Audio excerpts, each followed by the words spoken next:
میں نے اس بندے سے کہا، دکھ کی بات ہے، میں نے اس بندے سے کہا کہ یار نماز کا وقت ہے، آپ گزر رہے ہو ویسے بھی، اور اللہ رب العزت کی طرف سے یہ برکات ہوں گی تیری زندگی کے اندر اگر تو سجدہ، اس کی زندگی تو ویسے بھی گزر رہی ہے، لیکن میں اور آپ اگر سجدہ نہ کریں تو اس کی ربوبیت میں فرق آتا ہے، خدا کی قسم ذرا برابر نہیں آتا، لیکن یہ میں اور آپ اپنی بگڑی کو بنانے کے لیے اس کی بارگاہ میں سجدے کر رہے ہیں۔ کہا جناب نماز پڑھ لو، اللہ رب العزت کی طرف سے بلاوا ہے، پاس مسجد ہے یہاں تو نماز نہیں پڑھتے آپ، نماز پڑھا کرو۔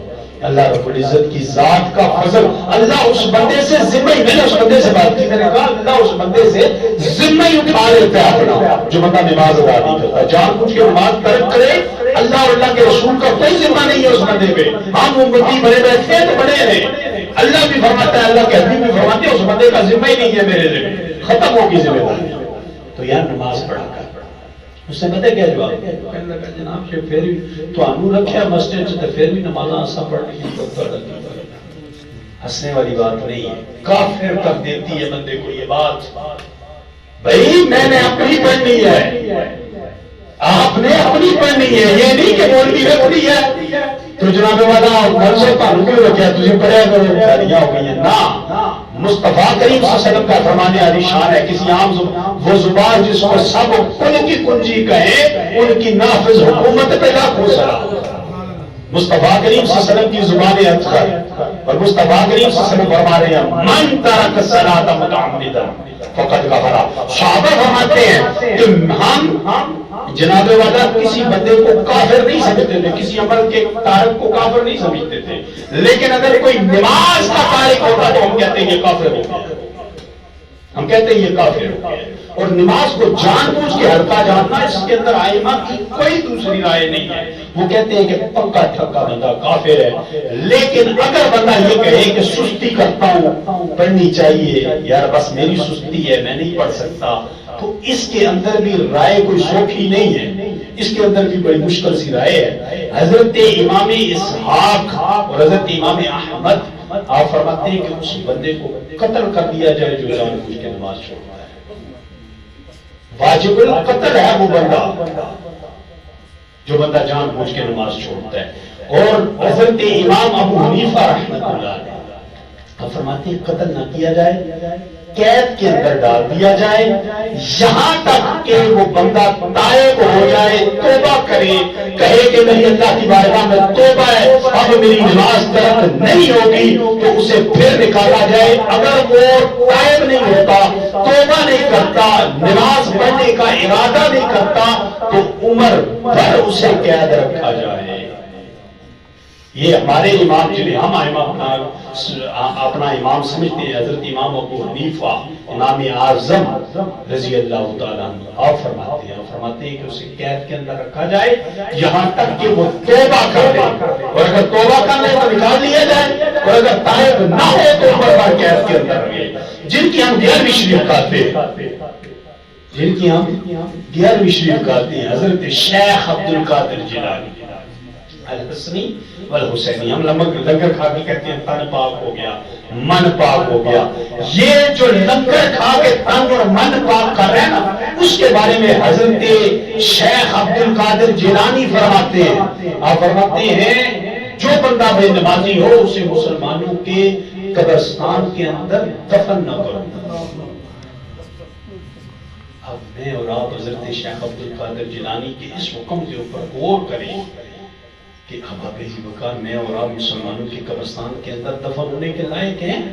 آپ فرماتے ہیں جو نماز کا ترک کرنے والا ہے اس مسلمانوں کے قبرستان کے اندر دفن نہ کرو۔ حضرت شیخ سعدی شیرازی رضی اللہ تعالیٰ عنہ آپ ارشاد فرماتے ہیں کہ جو بے نمازی ہے اسے قرض نہ دو، کہ جو اللہ کا قرض ادا نہیں کرتا تمہارا قرض کہاں سے دے گا۔ احباب وقار میں اور آپ پڑھتے ہیں، بار بار سنتے ہیں، لیکن ایک سب سے بڑی مرمی یہ ہوتی ہے، یہ جو نیک لوگ پاک لوگ راتوں اٹھ کے دعائیں کرتے ہیں، یا اللہ امت مسلمہ کے حال پہ رحم کر، یا اللہ جتنے مسلمان ہیں ان کی بھلائی کر۔ احباب وقار جو بندہ نماز نہیں پڑھتا یہ نیک لوگوں کی دعاؤں سے بھی محروم ہو جاتا ہے۔ یہ ہم پڑھتے ہیں، ہم کہتے ہیں حضرت آدم علیہ السلام سے لے کے آج تک جتنے کلمہ کو گزرے ان کے لیے جناب اصال ثواب ہے. اس اصال ثواب سے بھی وہ بندہ محروم رہ جاتا ہے، اس بندے کو وہ نصیب نہیں ہوتا جو بندہ نماز کا تارک ہے. ہماری کمزوری ہے، میں اور آپ، یہ درد ہے، بڑے درد کے ساتھ یہ بات کہنی پڑتی ہے کہ جناب والا جو چیزیں مستحب ہیں، جو جناب والا واجب بھی نہیں ہے، نفل کا درجہ رکھتی ہے، کرنے تو ثواب ہے، نہ کریں تو گناہ کوئی نہیں. میں اور آپ وہ بڑی بڑھ چڑھ کے کر رہے ہوتے ہیں، لیکن جو فرض ہے اور فرض عین ہے. اب میں نے پہلے کہا کہ جہاں بھی جائیں ہر جگہ آپ کو رش نظر آئے گا، یہ جنازے ہیں. جنازہ فرض عین نہیں ہے، فرض کفایہ ہے. اس کا مطلب یہ بھی نہیں ہے کہ بندہ جان بوجھ کے چھوڑ دے، بندہ کہے جناب میں چھوڑتا نہیں. لیکن ہم جس انداز سے پڑھتے ہیں، میں بھی جانتا ہوں، آپ بھی جانتے ہیں، ہم جنازہ پڑھنے کے بعد اگر اتنے خلوص والے ہوں تو جنازہ پڑھنے کا ہے جی بس میں نے اس کے لیے دعائیں مانگی. ہم بندہ ڈھونڈ رہے ہوتے ہیں، اس کا کوئی وارث نظر آ جائے، اس کا باپ مل جائے، اس کا بھائی مل جائے، کیوں نک رہ جانی چاہیے. کوئی نک ایتھے نہ رکھ، نک ایتھے رکھ. نہیں سمجھے آپ؟ اور یہ ناک جو ہے، یہ ناک مصطفیٰ کریم صلی اللہ علیہ وسلم نے اگر اپنی اللہ کی بارگاہ میں لگائی ہے تو تم اسے اپنی اللہ کی بارگاہ میں لگاؤ. اسے لوگوں کے سامنے دکھا کے بڑا نہ کرو، ایسے نہیں بڑی ہوگی. یہ کیسے بڑی ہوتی ہے؟ اللہ کے حبیب علیہ السلام نے یہ واضح طریقہ ارشاد فرما دیا ہے، اسے اپنے مالک کی بارگاہ میں رکھو، جتنے تم جھکتے جاؤ گے رب کائنات تمہیں بلند کرتا چلا جائے گا. یہ مالک کی طرف سے عظمتیں ملیں گی. ٹھیک ہے جناب والا، وہ ناک جو ہے وہ رکھنے کے لیے ہم ڈھونڈ رہے ہوتے ہیں. بھائی مل جائے، باپ مل جائے، کوئی چچا مل جائے، اس کا پتہ چل جائے اس کے جناب فلاں صاحب بھی آئے تھے اور جنازہ پڑھ کے گئے. کدھر گیا سوال؟ پہلی حدیث مبارک ہے، فرمایا گیا انما کما قال رسول اللہ صلی اللہ علیہ وسلم انما الاعمال بالنیات. عملوں کا دار و مدار نیتوں میں ہے. نیت کیا ہے؟ بس جانا ہے جناب جنازہ پڑھنا. پتہ نہیں جنازے کی دعائیں بھی آتی ہیں یا نہیں آتی. وہ جناب والا بس کھڑے ہوئے پیچھے ہو گئے جناب والا. جو کام نہیں کرنے والا، میں اکثر کہا کرتا ہوں حضرت، جو بھی کہیں ملے یار نماز آندی نہیں، میں کہتا ہوں نہیں آتی پھر بھی نماز پڑھو. نہیں آتی پھر بھی نماز پڑھو. کیسے؟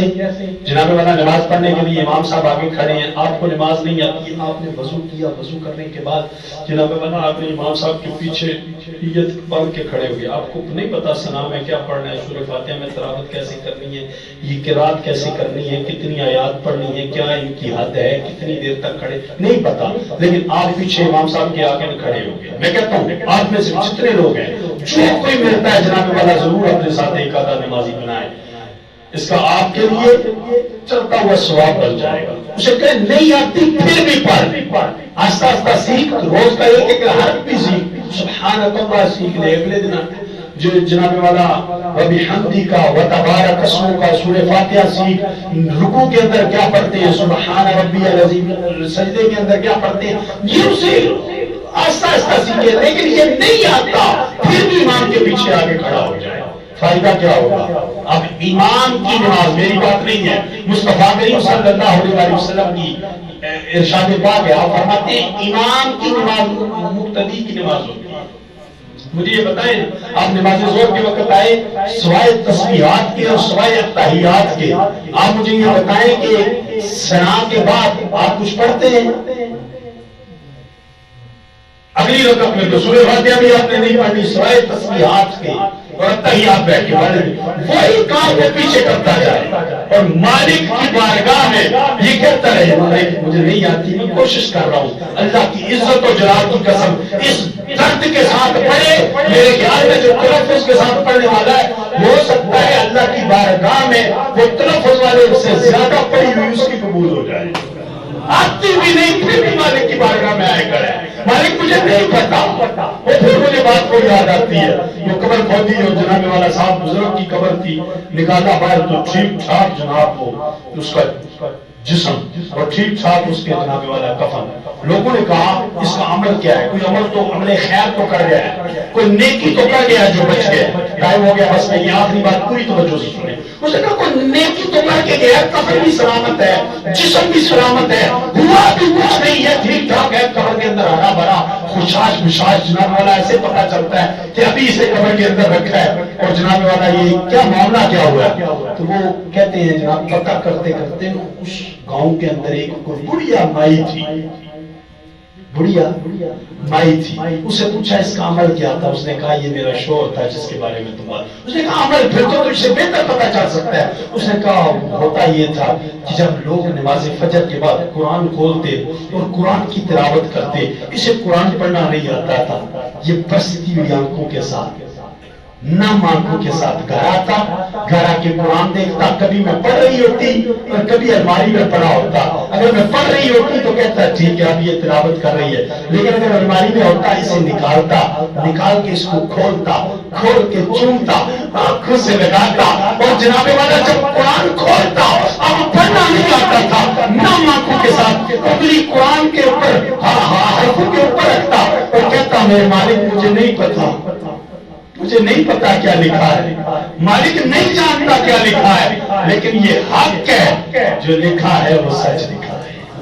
مالک مجھے نہیں پتا کیا لکھا ہے, لیکن جو لکھا ہے وہ سچ لکھا ہے. مالک میں نہیں جانتا اس کا ترجمہ کیا ہے, مالک مجھے نہیں پتا اس کا مفہوم کیا ہے, مالک نہیں جانتا اس کی تشریح کیا ہے, لیکن مالک مجھے یہ پتا ہے میرے حبیب پہ نازل ہوا ہے. مالک جو لکھا ہے سچ لکھا ہے, فقط اس کا یہ عمل تھا رب کائنات نے اس کے بارے میں کر دیے.